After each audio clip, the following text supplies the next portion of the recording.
Salmo 43. Hay que escucharle a Dios, qué es lo que Él nos quiere decir en esta mañana. En esta Biblia hay tantas promesas maravillosas. Y vamos a leer el Salmo 43, el verso 3. Dice así: envía tu luz y tu verdad, estas me guiarán, me conducirán a tu santo monte y a tu morada. Entraré al altar de Dios, al Dios de mi alegría y de mi gozo, y te alabaré con arpa, oh Dios, Dios mío.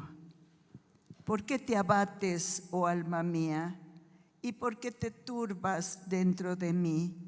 Espera en Dios, porque aún he de alabarle, salvación mía y Dios mío. Oremos. Padre, confiamos en tus promesas. Tus promesas son vivas, son eficaces. Y como tú dices, son más cortantes que toda espada de dos filos. Oh Dios, esta palabra es nuestro aliento de vida, es nuestro consuelo en momentos de aflicción, de dolor. Señor, gracias. Gracias porque estamos aquí en tu templo. Estamos para adorarte, para bendecirte, para ensalzar tu santo nombre. Oh Señor, pedimos tu bendición, que todo lo que hagamos aquí sea solamente para honra y gloria tuya. Oramos a ti, Padre, que estás en el cielo, en el nombre poderoso de Jesucristo y en el poder del Espíritu Santo. Amén. Vamos a ponernos de pie, vamos a alabarle, vamos a cantar con todo el gozo que tenemos en el corazón. Por favor, todos puestos de pie. Amén. La letra dice: es tan hermosa que tú no me soltarás, dice, aunque yo esté en el valle de la muerte y el dolor, tu amor me quita todo temor. Y si llego a estar en el centro de la tempestad, no dudaré porque tú estás aquí. Acompáñenos.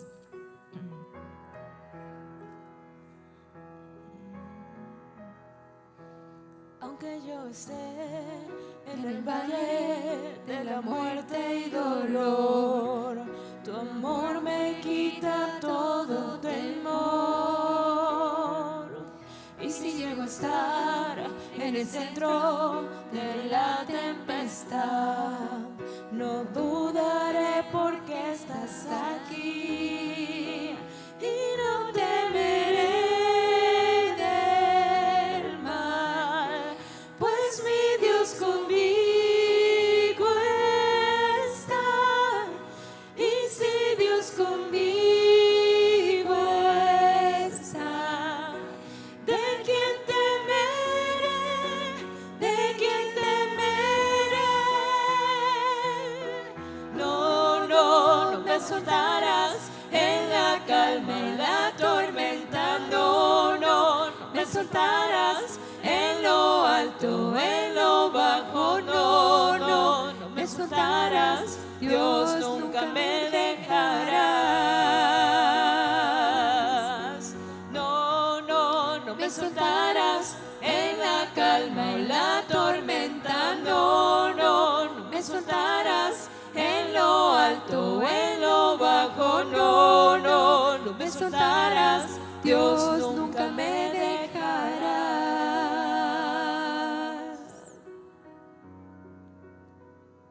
¿Estamos convencidos de eso? Aunque estemos en la tormenta, Dios no nos soltará. Como ustedes son mis amigos, quiero contarles que a mi hermano le están operando en este momento de las coronarias, y la confianza plena que tenemos es esa, que Dios no lo va a soltar, que Dios va a dar sabiduría a los médicos, que le están interviniendo.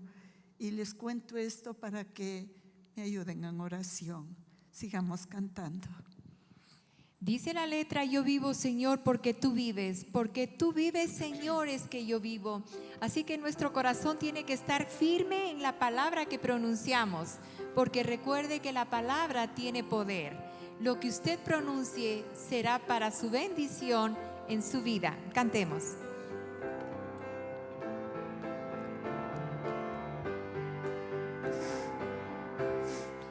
Yo vivo, Señor, porque tú vives, Señor, es que yo vivo. Me das consuelo, me das abrigo, y en la aflicción, mi Señor, estás conmigo. Soy salvo, Señor, pues me salvaste, Señor, eternamente. Yo voy al cielo, voy a la gloria, porque, Señor, tú me diste la victoria. Yo voy al cielo, voy a la gloria, porque, Señor, tú me diste la victoria. Si estamos convencidos que vamos al cielo, no por nuestros méritos, todos somos pecadores, sino por los méritos de nuestro Señor Jesucristo. ¿Hay alguien que quiere pasar aquí a dar un testimonio o decir un versículo de la Biblia?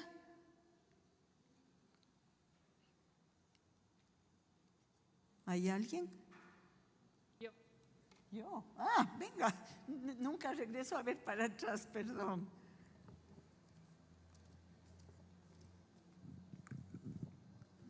Quiero dar gracias a Dios porque estábamos orando por un posgrado adicional para mi hijo el mayor, Carlos Andrés, que es el que sufrió el accidente, y Dios siempre se ha glorificado en él. Por sus puntajes, él debía haber salido en el posgrado, pero no salió aprobado, sino que exigían un índice de notas, y mi hijo estudió en la Cristiana Latinoamericana y esa se cerró, y por lo que estaba cerrado no le dieron ese índice, por lo tanto le eliminaron del posgrado. Pero Dios tiene el control de todo, y dos personas de ese posgrado renunciaron al posgrado y le llamaron a mi hijo ayer indicándole que él está aprobado en el posgrado. Entonces yo digo, el Señor siempre se glorifica, y en la vida de mi hijo se ha glorificado tanto que yo doy gracias a Dios por el Señor que nos ama y siempre nos ha demostrado su amor. Qué lindo, qué lindo. No sé si conocieron a Carlitos, pero yo lo amo. Carlitos tuvo un accidente tan horroroso. Le atropellaron y estuvo casi muerto. Perdió uno de sus ojitos, pero como dice el cita, para la gloria de Dios, él está estudiando medicina y él está saliendo adelante. Y fíjense en todo lo que Dios hace para glorificar su nombre. Eso sí que es bueno oír para que aumente nuestra fe.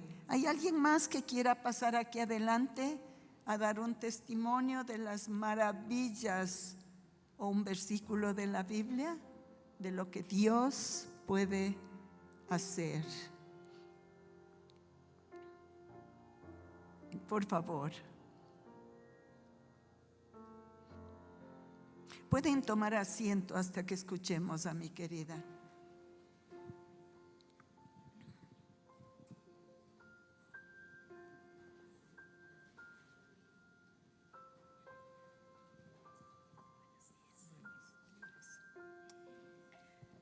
Buenos días a todas. Voy a repetir el Salmo 121, que siempre lo repito cuando tengo que salir.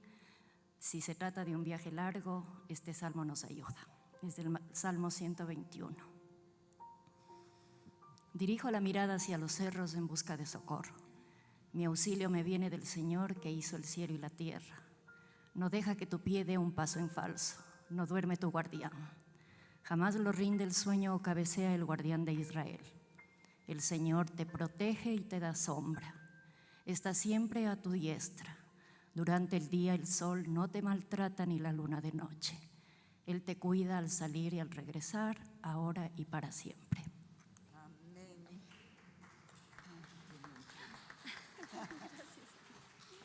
Qué lindo. ¿Hay alguien más? Bien, vamos a seguir cantando, por favor. Pongámonos de pie. Sabe que en nuestra vida ocurren muchísimas cosas, pero a veces no sé si por temor, por timidez, por inseguridad, no lo decimos. Debemos tener ese riesgo de decir las cosas, no solamente cuando tenemos necesidad de oración, sino cuando Dios ha bendecido. El hecho de que usted se levantó esta mañana quiere decir que usted está bendecida, porque hay gente que hoy día no vio la luz del día. Yo quiero dar gracias a Dios porque voy a ser abuela por primera vez. Voy a tener una nieta mujer y yo quiero darle la gloria al Señor porque no todos tenemos ese privilegio de tener hijos y tener nietos, y la vida hay que agradecerla con vida y podemos decirlo con nuestra voz.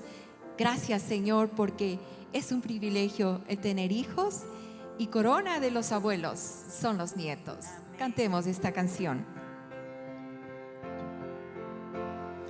En tus afanes y en tu dolor, Dios cuidará de ti. Vive amparado en su inmenso amor, Dios cuidará de ti. Dios cuidará de ti y por doquier contigo irá. Dios cuidará de ti, nada te faltará.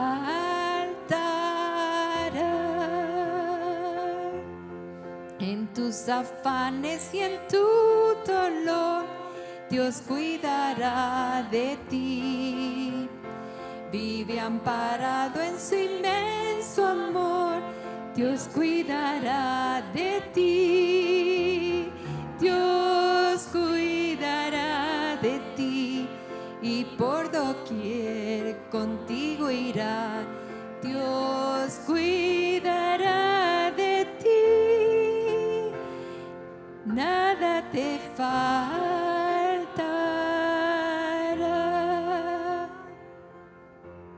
Tome asiento. ¿Cuántos aquí son abuelos? Alcen la mano. La mayoría ¡Bravo! somos abuelos. Qué chévere, ¿no? Como dijo Vilmita, los nietos son corona de los abuelos. Eso dice la palabra de Dios.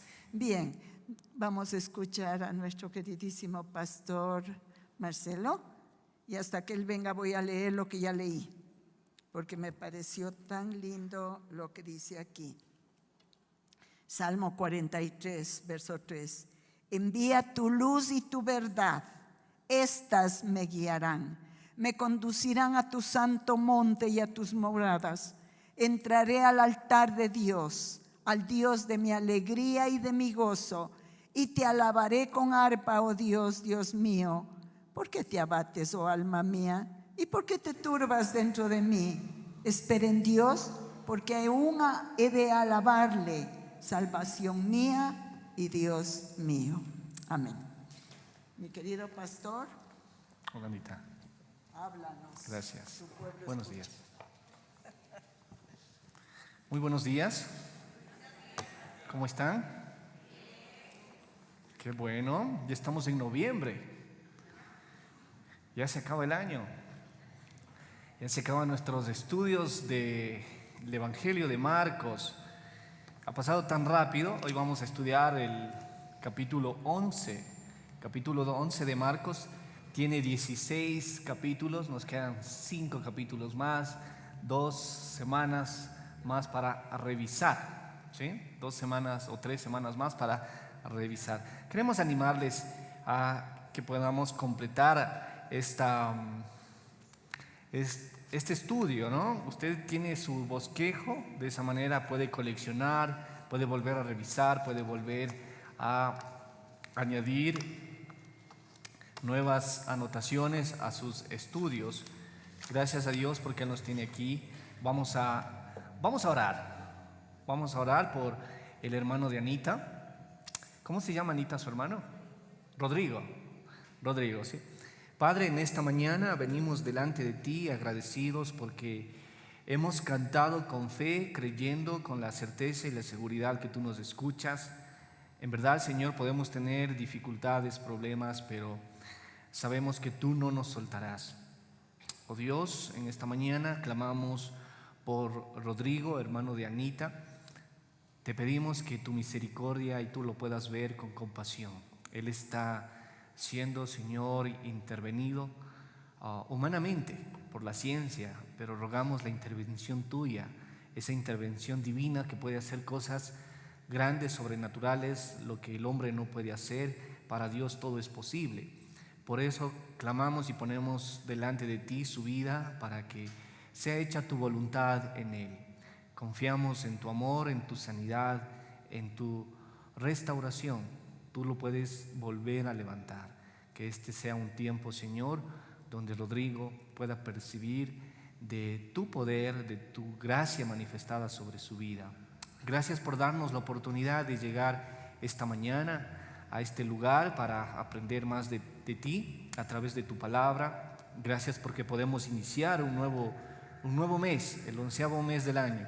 Señor, ha pasado tan rápido el tiempo y podemos decir cada día, hasta aquí el Señor nos ha bendecido, Él nos ha acompañado. Gracias te damos, Padre, en el nombre de Jesús. Amén. Muy bien. Vamos a abrir nuestras Biblias en en Marcos, ¿sí? Marcos, el capítulo 11. Muy bien. Yo les había puesto un mensaje a nuestras guías que hoy hay clases normales. Algunos pensaban que teníamos vacaciones. Sí, algunos ya estaban preparando maletas para irse de feriado, pero les dejamos con las ganas de poder viajar más tarde, ¿sí? Así que gracias por estar acá. Hoy vamos a ver sobre Marcos 11 y el capítulo lo he denominado, lo he puesto el rechazo del siervo. El rechazo del siervo. Todo este libro de Marcos lo hemos enfocado en que Jesús es siervo. Ha tenido cuestionamientos, hemos visto algunas cualidades, algunas características. Y hoy vamos a ver el rechazo del siervo, ¿no? O el rechazo al siervo también. Lo cierto es que este capítulo habla sobre la entrada triunfal de Jesús a Jerusalén. O nos está hablando sobre que Jesús entra a Jerusalén y muchos de nosotros conocemos estos episodios, lo hemos leído, hemos estudiado, hemos visto en películas quizás, y yo quisiera que ahora podamos ver de otra manera, ¿sí? Tener otra lectura, quizás otro acercamiento al texto bíblico y cuestionarnos un poco también, ¿sí? Cuestionarnos un poco. ¿En verdad fue una entrada triunfal de Jesús? Fue el domingo previo, ¿no es cierto?, del conocido Domingo de Ramos, este episodio que sucedió. Pero debemos preguntarnos, ¿en verdad fue una entrada triunfal? ¿O fue más bien una expresión de rechazo? ¿Sí? Una expresión de rechazo hacia Jesús con su propuesta, ya vamos a ver más adelante. Estoy seguro que ustedes leyeron el Marcos, el capítulo 11, entonces usted sabe de lo que vamos a hablar esta mañana. La entrada de Jesús no fue una entrada triunfal como solía ser para las autoridades del lugar, para las autoridades romanas o para las autoridades religiosas importantes, ¿sí?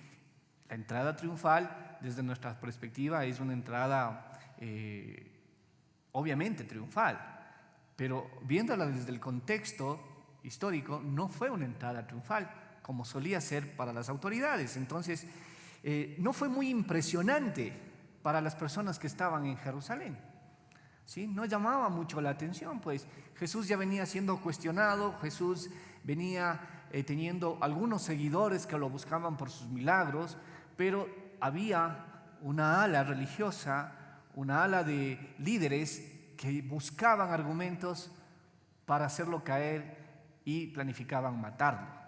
Entonces, esa entrada a Jerusalén no era al 100% por todos bienvenida, ¿no es cierto? No sé si me regalan agüita tibia, por favor. Gracias. Entonces, especialmente para aquellas personas que estaban en Roma, esperaban que en Jerusalén suceda una entrada triunfal con más algarabía, con más planificación, con más espectacularidad. Los emperadores, ¿sí?, romanos, cuando regresaban de sus jornadas, de sus campañas militares y habían tenido triunfos, ellos tenían entradas triunfales. Y esas entradas triunfales, una de ellas era de César el Victorioso. Usted puede anotar para que usted pueda investigar un poco más estos detalles, pero este emperador César el Victorioso entraba a la ciudad de manera triunfal, una gran entrada triunfal. ¿Y cómo era esa gran entrada triunfal?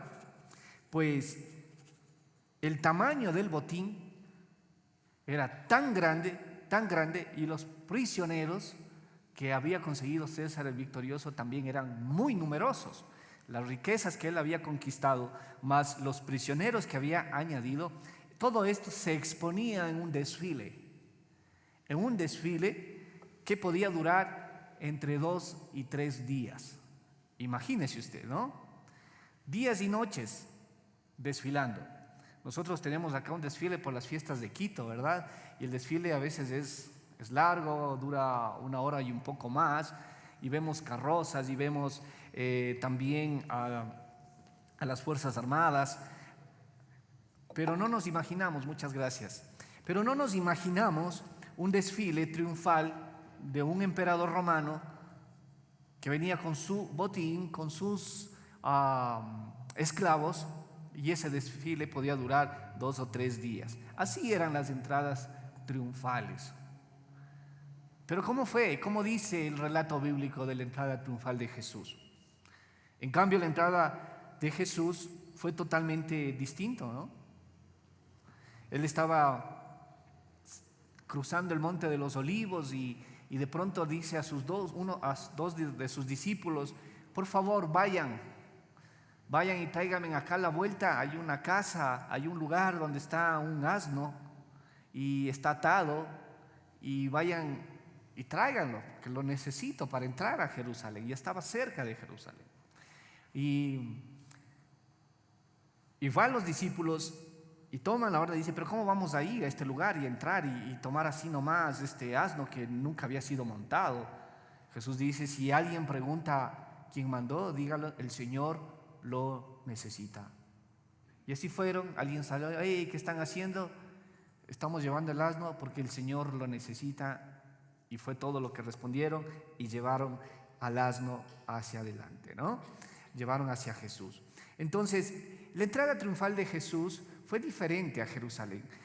Jesús estaba con sus discípulos, estaba con algunos galileos y estaba con algunos campesinos. Y su entrada es sobre un asno, un pollino o un borrico que nunca antes había sido montado. Estaba invicto, ¿no? Nadie lo había montado.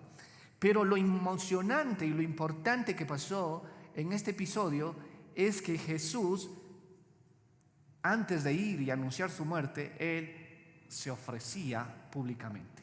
Él se exponía públicamente. Pero no se exponía así nomás como una persona común y corriente. Él se estaba exponiendo como el Mesías, como el Salvador que ha de venir para librarnos de nuestros pecados. En esos días finales del ministerio de Jesús, Él declara abiertamente su condición de Mesías, su condición de Salvador, cumpliendo así intencionalmente las profecías que se venían realizando en el Antiguo Testamento, y que las obras que Él venía también ejecutando eran obras no humanas, sino que tenían una buena dosis de autoridad divina. Él se estaba mostrando abiertamente y públicamente como rey, como rey. Entonces, en el punto número 1, usted va a notar, por favor, Jesús se presenta como el Mesías. Y el relato está en el capítulo 11, los versos del 2 al 10. Sucede todo esto, ¿no?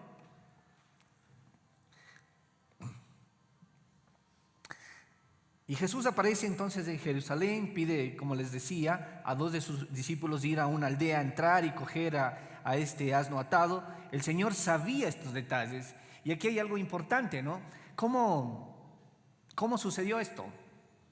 Jesús, ¿cómo sabía que había en la parte de atrás o en esta aldea, en esta casa, un burrito, un asno, ¿no? Que estaba atado? ¿Cómo sabía? Porque Dios es omnisciente, correcto. Allí Él expresó una manifestación divina, que Él es omnisciente, que Él lo conoce todo.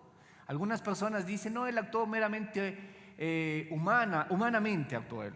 Él ya lo tenía planificado previamente, ya había visto los detalles y por eso Él pidió, Él había inspeccionado y había echado el ojo que había ahí un asno y Él pidió por eso a sus discípulos. Lo cierto es que el Señor expresó su manifestación omnisciente, su parte divina en aquel momento, expresando la deidad que había en Jesús, la deidad que manifestaba Jesús. Si Jesús pidió esto de manera humana, ¿sí? De manera humana, también nosotros debemos reconocer la autoridad de Jesús de disponer todas las cosas y decir, el Señor lo necesita. Jesús habló con autoridad y Él dijo, el Señor lo necesita, vayan y tráiganme, ¿no? Y de pronto todos ya sabemos el relato, ¿no? Prepararon al burrito, lo desataron, lo trajeron y lo pusieron unos mantos encima para que Jesús se pueda subir y entrar. Pero cuentan que el burro pensó que los aplausos eran para él. ¡Wow! Se empezó a sentir importante.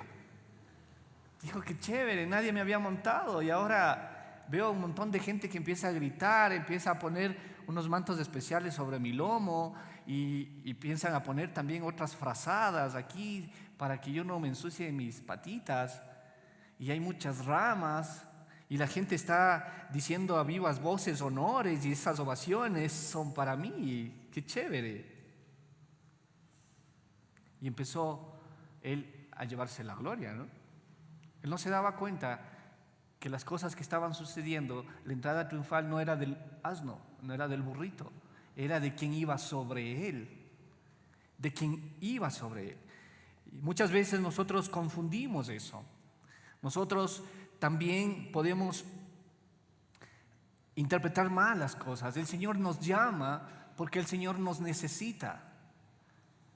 Él quiere dar salvación a nuestras vidas. Nosotros somos unos simples seres humanos, limitados, pecadores. Y el Señor viene a nuestras vidas y nos da sentido. Y pensamos que nosotros somos los muchos, que nosotros somos los excepcionales y que nosotros lo merecemos todo. Lo cierto es que este detalle de traer al burrito que nadie antes lo había montado era algo que se venía cumpliendo desde el Antiguo Testamento. No era una cosa al azar. Usted puede revisar en Números, el capítulo 19, el versículo 2, donde dice que yo el Señor doy esta orden. Di a los israelitas que te traigan una vaca de pelo rojizo, que no tenga ningún defecto y a la que nunca antes le hayan puesto el yugo. El yugo, ¿sí? Era una vaca invicta. Era una vaca que debía ser perfecta para la purificación. Ahora Jesús toma este asno invicto, para purificar, ¿sí? Él era la persona que venía a purificar a su pueblo. Jesús se sentó sobre el pollino como símbolo de ese sacrificio que iba a ir más adelante a la cruz, pero fue también con humildad y con mansedumbre. Con humildad y mansedumbre. Zacarías 9:9 nos relata el cumplimiento del Mesías. Jesús se presentó como el Mesías y en ese momento se cumplía lo que Zacarías 9:9 dice: alégrate mucho, hija de Sión, da voces de júbilo, hija de Jerusalén. He aquí, tu rey vendrá a ti, justo y salvador, humilde y cabalgando sobre un asno, sobre un pollino, hijo de asna. No era una cosa que sucedió al azar, no fue una improvisación. Fue el cumplimiento del Mesías, el justo, el Salvador. Se estaba dando en ese episodio, ¿no? Se estaba cumpliendo. Ahora, nosotros debemos pensar cuál es la aplicación para nuestras vidas. Nosotros vemos a Jesús como el Mesías. Mesías es Salvador. Vemos, reconocemos y aceptamos a Jesús como el Salvador de nuestras vidas. Si lo hemos hecho, amén. Si estamos luchando, no deberíamos cuestionar la deidad de Jesús. No deberíamos cuestionar su omnisciencia, que Él lo conoce todo. Él conoce todo de su vida. No hay pecado que no se pueda esconder. Nada escapa ante los ojos del Señor. No deberíamos cuestionar la autoridad de Jesús. Y la siguiente pregunta: ¿vivimos bajo la autoridad de Él? ¿Nos gusta vivir bajo la autoridad de nuestro Salvador? ¿Vivimos rendidos a sus pies? Yo creo que nos falta rendirnos. Nos falta rendirnos delante de nuestro Salvador. El Señor dijo: vayan y traigan ese asno porque el Señor lo necesita. ¿Sabe que el Señor lo necesita a usted? El Señor lo necesita. Necesita también lo que el Señor le ha otorgado a usted. Si usted ha sido bendecido, ha sido prosperado, el Señor lo que le ha dado también lo necesita para la extensión de tu reino. El Señor no quiere darnos cosas para nosotros acumular, para nosotros guardar, para que tener tesoros en la tierra donde el ladrón y la polilla vienen, hurtan, roban y dañan. El Señor nos ha dado es para compartir, para dar, para que el reino del Señor se extienda. El Señor utilizó un asno para entrar a Jerusalén. Utilizó un asno para llegar. El Señor lo necesita. El Señor lo necesita a usted para que a partir de hoy nosotros podamos darle la bienvenida al Señor a nuestras vidas. Para que nosotros podamos poner mantos y ramas sobre Él. Porque Él es el único digno de alabanza y de adoración. No le robemos la gloria a Dios. No le robemos a Dios. No pensemos que somos importantes nosotros por lo que tenemos materialmente. Somos importantes porque Jesús está en nosotros. Somos simples pollinos. Pero el Señor nos necesita. El punto número 2. Jesús entró a Jerusalén, entró de manera gloriosa. Entró de manera gloriosa en el punto número 2. Si bien es cierto, no entró como el emperador romano, ¿verdad? Con esclavos, con un botín, con una riqueza, y no hizo un desfile de 2 días. Jesús entró de manera gloriosa. Él entró a la ciudad y no se quedó en la ciudad. Él fue a un lugar específico. Él entró al templo. Entró al templo de Jerusalén para inspeccionar, para ver qué cosas estaban sucias, qué cosas estaban desordenadas, para darle orden antes de su muerte. Y esto me agrada a mí mucho, porque mucha gente extendía sus mantos. Hoy en día podríamos decir, viene Jesús, entra Jesús, pongamos una alfombra roja, ¿no? Pero en ese tiempo no había una alfombra roja. Dice que cortaron tantas ramas y pusieron tantos mantos que el pollino iba sobre eso y era casi como especie de una estera, los mantos y las ramas. Eran ramas frescas, eran ramas que daban alegría. Pero Jesús, al entrar al templo, sucede algo.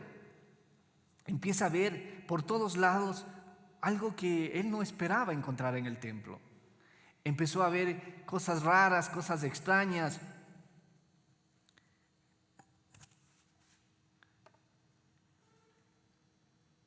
Y dice la palabra del Señor, muchos cuando él entraba cantaban, Hosana, viva el Salvador, el Hijo de David, bendito el que viene en el nombre del Señor, viva el Dios que está en los cielos, que viva el Dios que está en los cielos.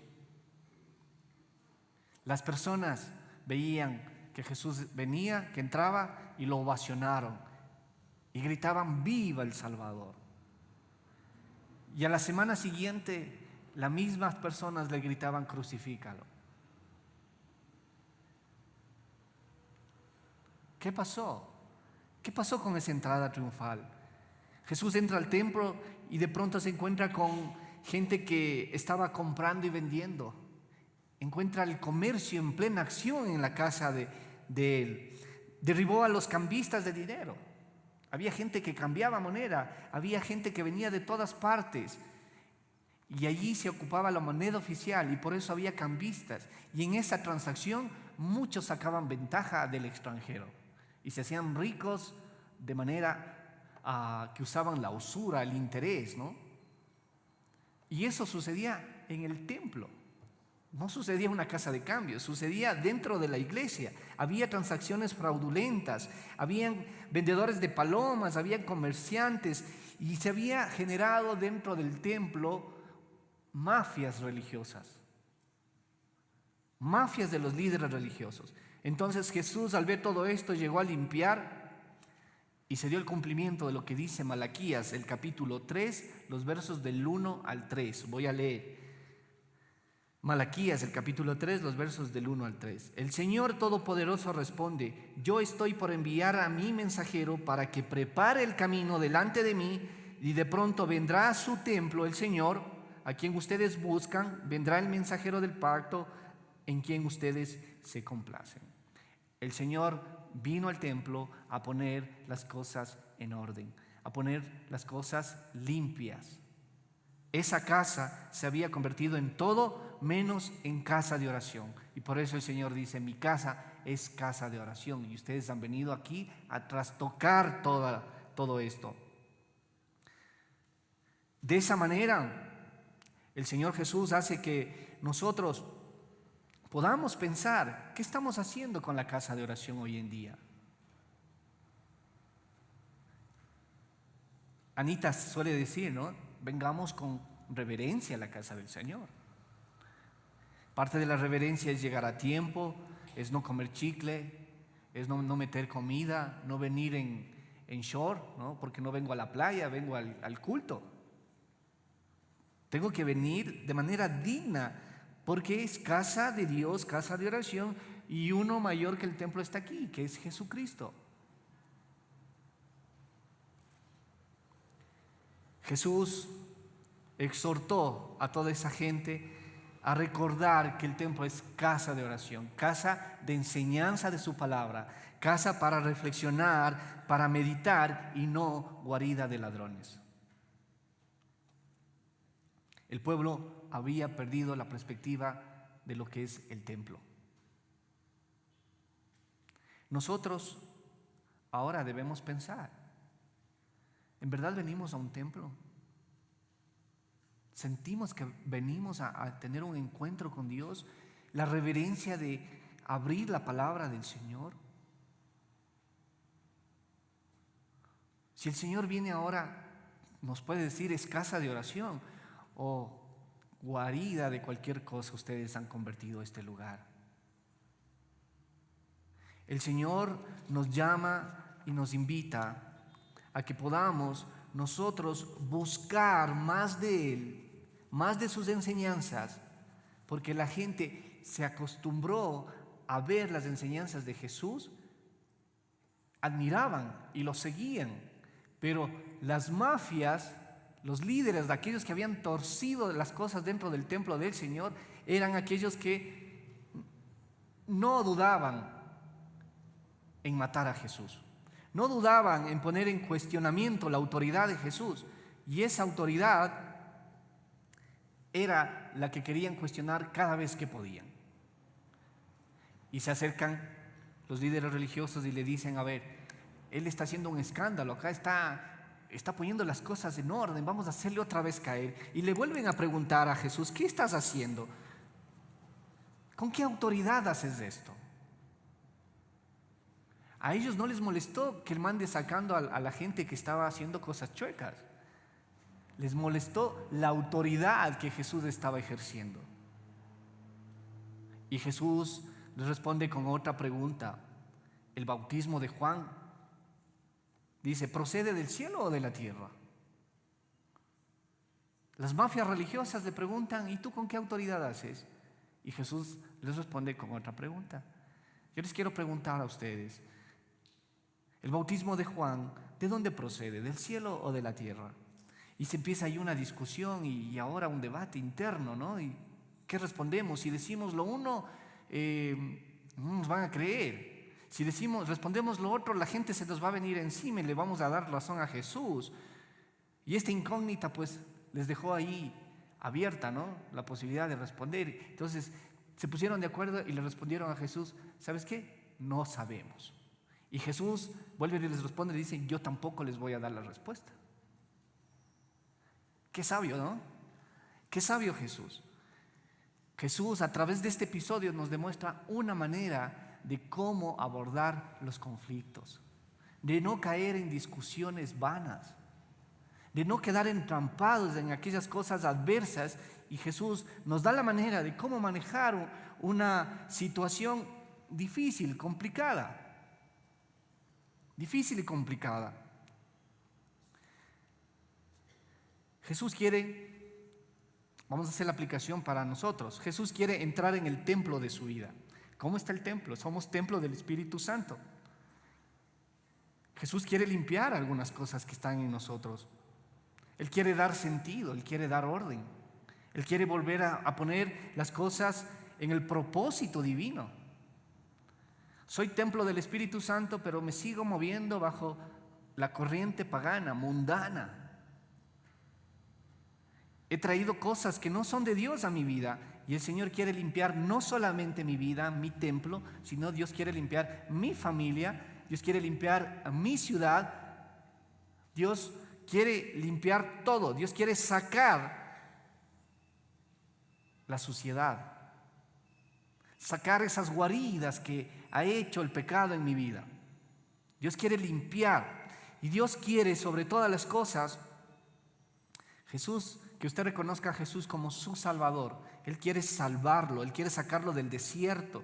Jesús habla del episodio de la higuera y dijo: tenía hambre. Jesús se acerca a la higuera y la higuera no tenía fruto. Y resulta que no era época, ojo, no era época para que la higuera dé fruto, no había higos. Y Jesús dice que nunca más vuelvas a dar fruto. La maldice. La higuera es un símbolo de la nación de Israel. La nación de Israel había recibido tanto de Dios, pero se habían acostumbrado a andar en el desierto y nunca dio fruto, nunca creyó en Jesús. Rechazó al Mesías. Y nosotros podemos ser ahora esas hojas secas. Y Dios quiere que seamos hojas verdes.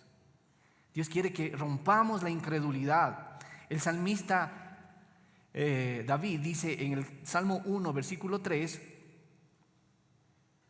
que el que se acerca a Jesús será como árbol plantado junto a corrientes de aguas, que da su fruto a su tiempo y su hoja no cae, y todo lo que hace prospera. Otra versión de la Biblia dice que todo lo que hace le sale bien. ¿Usted quiere que las cosas que usted haga le salgan bien? ¿Que todas las cosas que usted hace prospere? Hay que dar fruto. ¿Y cómo hay que dar fruto? Estando con Jesús. Si yo no estoy con Jesús en un negocio, me va a ir mal. El negocio va a quebrar, se va a secar los recursos, no va a haber clientela, no va a haber inversión. Si yo tengo a Jesús como el principal socio de mi actividad económica, voy a prosperar. Porque Él me va a instruir, Él me va a decir las pautas que debo hacer. Debo depender de Él. Él va a salvar mi negocio si está mal. Él va a salvar mi familia, mis nietos. Entonces el Señor dice, no sean ustedes incrédulos, no sean ustedes como esa higuera que no dan fruto. Ustedes dicen que creen en mí, me siguen a mí, pero no soy del todo su Salvador. Jesús hizo todas estas cosas antes de ir a la cruz. Él preparó el camino. El Señor Jesús viene por segunda vez. Esa es una verdad, esa es una promesa. Y Él está preparando el camino. Algunos se dejarán limpiar y otros no. Algunos preferirán ser estéril, ser hojas muertas, higueras secas, que nunca más den fruto. Y otros dejarán que Jesús sea su Salvador y estarán listos para la segunda venida de Él. El punto número 3, Jesús demuestra el poder de la fe.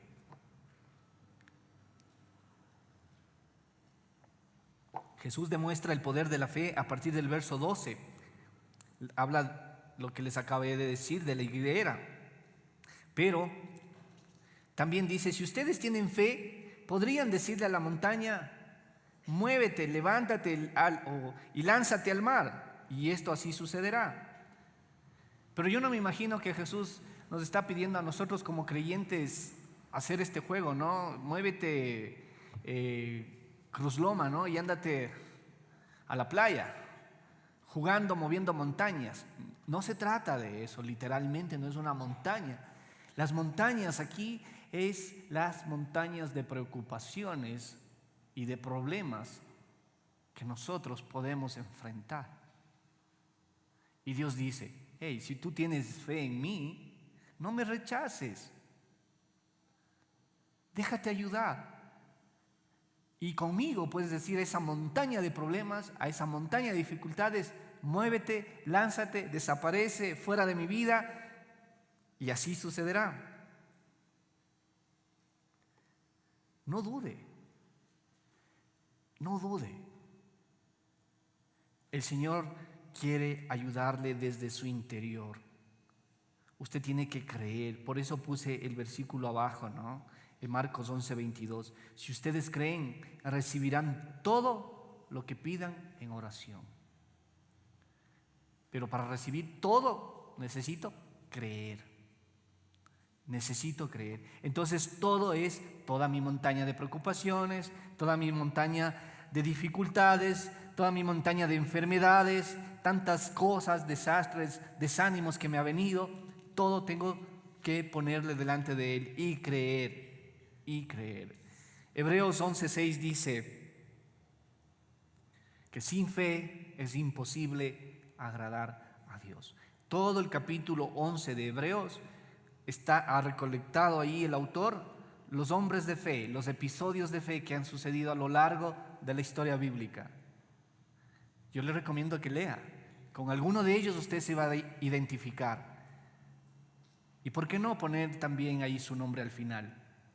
Por la fe, Anita recibió tal cosa. Por la fe, Guadalupe. Por la fe, cada uno de nosotros ha recibido. Necesitamos entonces nosotros activar nuestra fe.